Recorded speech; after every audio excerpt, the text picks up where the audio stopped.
Hello and welcome to Financial Intelligence. In this video, I want to talk about Micheal Burry's bet against Tesla. Dr. Micheal Burry is best known for calling and profiting from the subprime mortgage crisis in 2008. Micheal has criticized Tesla in the past, but now he's betting a significant portion of his fund on Tesla shares falling. I'm going to explore the main rationale behind Micheal's decision to short Tesla. Note that shorting stocks is very risky and is not suitable for most investors. My goal is not to encourage folks to short Tesla. Many investors have lost a significant amount of money shorting high-flying stocks. My objective here is to explore Tesla's business model and highlight its potential flaws for folks who are considering investing in it.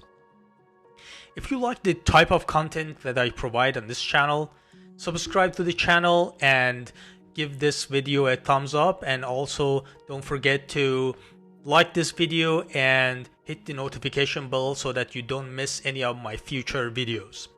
Part 1. A quick look at Tesla's balance sheet. Tesla recorded another profitable quarter in the first 3 months of 2021, posting a net income of $438 million while recording $10.4 billion in revenue. Interestingly, Tesla made almost no profit from car sales. Two main reasons for Tesla's profitable quarter were sales of emissions credits to other automakers and sales of its Bitcoin holdings. Tesla made $518 million in revenue from selling emissions credits and $101 million from its Bitcoin trade. What are emissions credits? In a push to reduce carbon emissions, governments around the world have introduced incentives for automakers to develop electric vehicles or very low carbon emitting cars. Credits are given to automakers that build and sell environmentally friendly vehicles. For example, in the US, California and at least 13 other states require auto manufacturers to produce a certain number of so-called zero-emission vehicles based on the total number of cars sold in that particular state. All car makers are required to have a certain amount of regulatory credits each year. If they can't meet the target, they can buy them from other companies that have excess credits.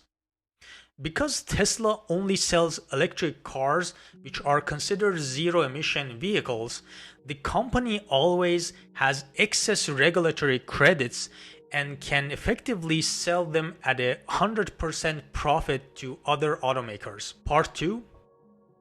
Is this business model sustainable? Overall, Tesla expects to sell at least 500,000 electric vehicles this year worldwide, making up less than 1% of total vehicle sales. However, Tesla accounts for 30% of the auto industry's total market capitalization. Is Tesla's huge valuation sustainable? This is a great question, especially considering the fact that Tesla is profitable only because large automakers purchase emissions credits from it. The answer is no.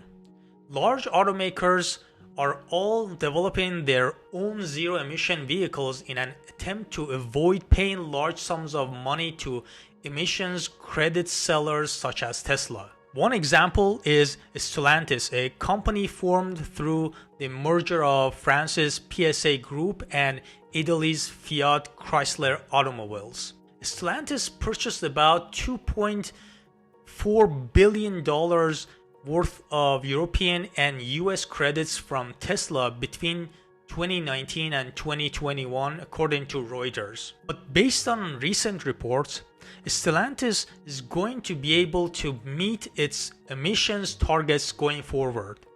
That means it would no longer need to buy credits from companies like Tesla, and Tesla could potentially lose a key customer of its regulatory credits. This is just one example, but many other large automakers are following suit. Part 3. Why is Micheal Burry shorting Tesla? Micheal Burry is betting against Tesla because he believes that Tesla's reliance on regulatory credits to generate profits is a big red flag. Tesla generated $518 million in revenue from sales of regulatory credits in the first quarter of 2021, helping the company post another quarter of profit. In fact, sales of emissions credits have been a major source of revenue for Tesla for quite some time. Note that Tesla's stock price was pretty stagnant when it was not profitable. A couple of profitable quarters have helped boost Tesla's stock price. Michael's hypothesis is that Tesla will not be able to stay profitable once its revenue from selling regulatory credits dries up.